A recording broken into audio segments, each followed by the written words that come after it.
नमस्कार मित्रों, श्री कृष्ण लीला के एक नए अध्याय में आपका स्वागत है। अक्रूर जी श्री कृष्ण की सुरक्षा को लेकर अत्यधिक चिंतित थे। श्री कृष्ण ने किस प्रकार उनकी इस चिंता का हनन किया, किस प्रकार श्री कृष्ण ने एक कुबड़ा स्त्री को एक रूपवती स्त्री में परिवर्तित कर दिया और किस प्रकार उन्होंने शिव धनुष को तोड़ा, इस वीडियो के माध्यम से आप अवश्य जानें। यदि इस चैनल पर आप नए हो तो इस चैनल को सब्सक्राइब कर लें और बेल आइकन अवश्य प्रेस करें। श्री कृष्ण बलराम जी के साथ मथुरा को प्रस्थान करते हैं, किंतु गोपिकाएं उनके रथ के आगे लेट जाती हैं और उनका मार्ग रोक लेती हैं। श्री कृष्ण गोपिकाओं को समझाने का बहुत प्रयास करते हैं, पर फिर भी वो नहीं मानती हैं।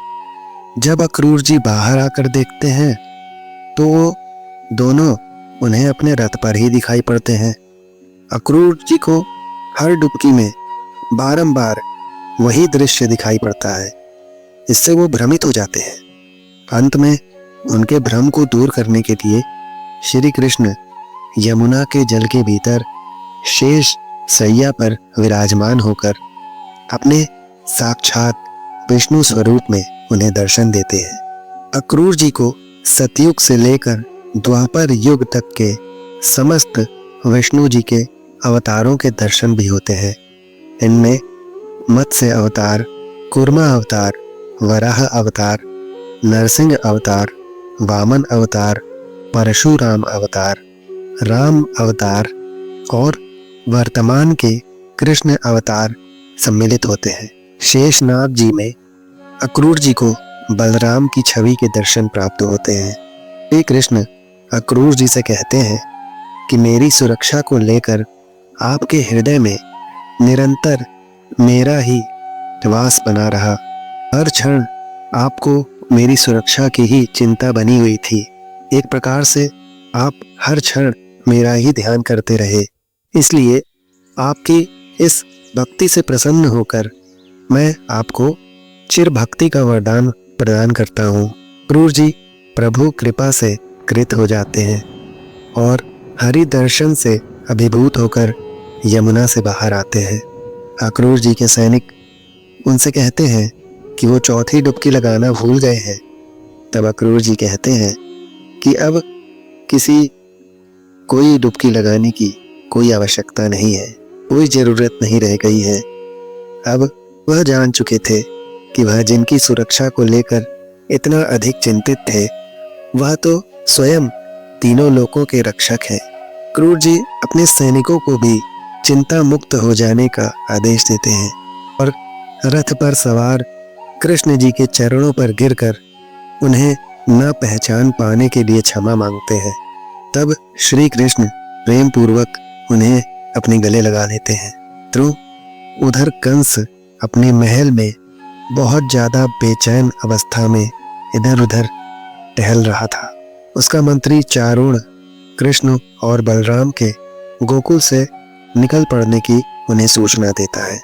श्री कृष्ण के मथुरा आगमन की सूचना पाकर कंस अपने मंत्री चारुण के साथ मंत्रणा करता है कि नगर सीमा में प्रवेश करते ही कृष्ण को किस प्रकार मरवाया जा सकता है। तब चारुण कंस को परामर्श देता है कि मथुरावासी जान चुके हैं कि कृष्ण देवकी का 8वां पुत्र है और उनकी रक्षा करने के लिए भागे भागे आ रहे हैं।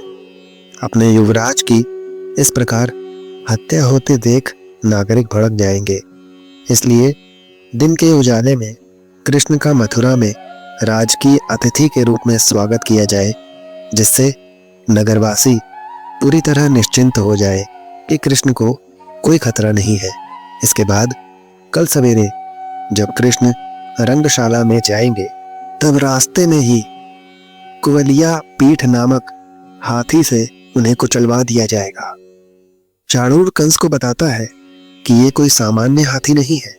इस हाथी में 10,000 हाथियों के बराबर बल है। चाणूर की दूसरी जुगत यह थी कि यदि कृष्ण हाथी से बचकर भाग निकला और रंगशाला पहुंच जाए तो वहां कृष्ण को मल्ल युद्ध की चुनौती दी जाएगी कंस के मुष्ट पहलवान अखाड़े में कृष्ण के शरीर को चीर डालेंगे और इस दशा में भी नागरिकों का यह भ्रम टूट जाएगा कि कृष्ण उनका तारणहार है। मित्रों, चाणूर की यह सूचना बिल्कुल सटीक थी। हर मथुरावासी कृष्ण के दर्शन को उतावला हो रहा था। कृष्ण के स्वागत के लिए कुछ युवतियां तो राजकीय पुष्प वाटिकाओं से फूल लाने का साहस दिखाती हैं। पुष्प वाटिका का माली उन्हें महाराज कंस के सैनिक बुला लेने की धमकी देता है। फिर भी एक युवती बड़ी ही निडरता से कहती है कि अब हमने कंस से डरना छोड़ दिया है, क्योंकि आज हमारा तारणहार कृष्ण आ रहा है। अक्रूर जी का रथ श्री कृष्ण और बलराम जी को लेकर नगर द्वार के समीप पहुंचता है। मथुरा नगर की भव्यता को देखकर श्री कृष्ण इस पुण्य धरती की महिमा का बखान करते हैं और बताते हैं कि पूर्व काल में मधुरा नामक एक शिव भक्त दैत्य ने इस नगरी को बसाया था। इसी कारण इस नगरी का नाम मधुरा नगरी और फिर मथुरा पड़ा। इसी भूमि पर भक्त बालक ध्रुव ने तपस्या की थी और भगवान विष्णु को अपने चतुर्भुज रूप में उसे दर्शन देने आना पड़ा था। इसी कारण इस मथुरा भूमि के कण कण में दैवीय आभा है। भारत खंड में जो 7 मोक्षदायिनी पुरी है, उनमें एक मथुरा भी है। यह भूमि अत्यंत पूजनीय है।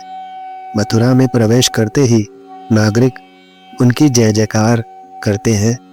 मथुरावासी सारे रास्ते भर श्री कृष्ण पर पुष्प वर्षा करते हैं और श्री कृष्ण की जय जयकार से पूरा मथुरा गुंजायमान हो जाता है, जिसकी गूंज देवकी और वसुदेव तक भी पहुंचती है, जो कारागार की दीवारों को किसी प्रकार तोड़कर बाहर आना चाहते थे और बरसों बाद अपने लल्ला के, अपने जिगर के टुकड़े, अपने पुत्र के दर्शन करना चाहते थे। देवकी अपने पुत्र को देखने के लिए कारागार के ऊंचे झरोखे तक पहुंचने का असफल प्रयास करती है। उधर कंस की फुलवारी का माली भी भीड़ को चीरता हुआ कृष्ण के रथ के समीप पहुंचता है। वो कृष्ण को फूलों की माला पहनाना चाहता था, किंतु भीड़ के धक्के में वह गिर जाता है। श्री कृष्ण रथ को रुकवाकर उतरते हैं और उस माली को उठाते हैं। माली अपने भगवान को बताता है कि एक दिन मैं ऋषि गर्ग से यह पूछने गया था कि मुझे किस जन्म के पापों के कारण अपने हाथों से वो माला बनानी पड़ती है जो उस पापी कंस को पहनाई जाती है। तब उन ऋषि गर्ग ने मुझसे कहा था कि मेरे पाप कर्म समाप्त होने वाले हैं और मेरे पुण्य कर्म उदय होने वाले हैं। आज अपने तारणहार के लिए माला बनाकर मेरा जीवन सफल हो गया। श्री कृष्ण उस माली की भक्ति से प्रसन्न होकर कहते हैं कि अब से मैं तुम्हारे हाथों से ही बनी माला ही पहनूंगा। श्री कृष्ण का ऐसा दया भाव देखकर समस्त मथुरावासी अत्यधिक प्रसन्न होकर श्री कृष्ण की जय जयकार करने लगते हैं। मित्रों, उधर कंस के अतिथिशाला में भी अक्रूर जी के गुप्तचर तैनात थे। कुछ देर विश्राम करने के उपरांत कृष्ण और बलराम रंगशाला देखने के लिए जाते हैं। वहां जाते समय मार्ग में उन्हें एक कुबड़ी स्त्री मिलती है, जिसे लोग कुब्जा कहकर उसका मजाक उड़ाया करते थे, किंतु श्री कृष्ण उस स्त्री को एक सुंदरी कहकर संबोधित करते हैं और उससे कहते हैं कि तुम श्राप के कारण कुरूप पैदा हुई थी, किंतु अब तुम्हारे श्राप की अवधि समाप्त हो चुकी है। श्री कृष्ण की ऐसी बातें सुनकर वह कुबड़ी स्त्री तुनक जाती है और विलाप करते हुए श्री कृष्ण से कहती है कि मैं तुम्हें किस प्रकार सुंदर स्त्री नजर आ रही हूँ। तब श्री कृष्ण कहते हैं कि मैं तुम्हारी बाहरी सुंदरता को देखकर तुम्हें सुंदर स्त्री नहीं कह रहा हूँ, मैं तो तुम्हारे मन की सुंदरता को देखकर तुम्हें ऐसा कह रहा था। तब वो कुरूप स्त्री कहती है कि मन और आत्मा की सुंदरता को कौन देखता है? लोग तो सिर्फ शरीर की सुंदरता को देखकर ही उस पर व्यंग करते हैं। वो अच्छी हो तो अच्छा कहते हैं और खराब हो तो उसका मजाक उड़ाते हैं। तब श्री कृष्ण कहते हैं कि व्यक्ति के शरीर की सुंदरता या कुरूपता प्राणी के उसके अपने कर्मों के अनुसार होती है। ये हमेशा नहीं रहती है। ना ही सुंदरता सदैव रहती है और न ही कुरूपता। बुढ़ापा आने पर एक सुंदर शरीर भी मुरझा जाता है। जब कर्मों का समय बदलता है और व्यक्ति के पुण्य कर्मों का उदय होता है, तब एक कुरूप शरीर भी कमल की भांति सुंदर लगने लगता है। मैं तुम्हारे भीतर वही देख रहा हूँ। तुम्हारे भीतर एक सुंदर स्त्री है। तुम्हारी कुरूपता का अंत का समय आ गया है। श्री कृष्ण अपने स्पर्श से उस कुबड़ी को सुंदर परिधानों में लिपटी हुई एक रूपवती स्त्री में परिवर्तित कर देते हैं। उस सुंदर स्त्री के संकल्प करने पर श्री कृष्ण उसे वचन देते हुए कहते हैं कि वो एक दिन उसकी कुटिया में अवश्य जाएंगे और उसका आतिथ्य स्वीकार करेंगे। श्री कृष्ण उसे बताते हैं कि त्रेता युग में जब उन्होंने राम अवतार के समय धरती पर जन्म लिया था, तब उस स्त्री ने उनके लिए बड़ी तपस्या की थी। श्री कृष्ण कहते हैं कि उन पर उस स्त्री के पूर्व जन्म का बहुत ऋण है, जो अब द्वापर युग में चुकता करने के लिए वो आए हैं। यह सुनकर वो स्त्री श्री कृष्ण के चरणों में सिर रख देती है और शबरी की भांति जीवन भर उनकी बाट जोहने अर्थात प्रतीक्षा करने की बात कहती है। इसके बाद श्री कृष्ण और बलराम शिव धनुष के दर्शन करते हैं। उधर कैलाश पर बैठे महादेव उनका नमन स्वीकार करते हुए उन्हें प्रणाम करते हैं। श्री कृष्ण और बलराम उस पूजा स्थल पर पहुंचते हैं जहां शिव धनुष रखा हुआ था। वहां पहुंचकर मुख्य पुजारी की अनुमति से वो दोनों शिव धनुष के दर्शन करते हैं और उसे स्पर्श करते हैं। इसके बाद कृष्ण बहुत ही भोलेपन से पुजारी से कहते हैं कि मैं धनुष को तनिक उठाना चाहता हूँ। पुजारी कहता है कि इस संसार में ऐसा कोई नहीं जो अकेले इस धनुष को उठाकर प्रत्यंचा चढ़ा सके। श्री कृष्ण दावा करते हैं कि मैं ऐसा कर सकता हूँ। श्री कृष्ण की इस बात को सुनकर वहां उपस्थित सेना नायक और सैनिक कृष्ण का उपहास उड़ाते हैं। कृष्ण अपने हाथ जोड़कर और आंख मूंद कर महादेव से इसकी आज्ञा मांगते हैं। कैलाश पर्वत पर विराजमान श्री महादेव मुस्कुराकर स्वीकृति दे देते हैं।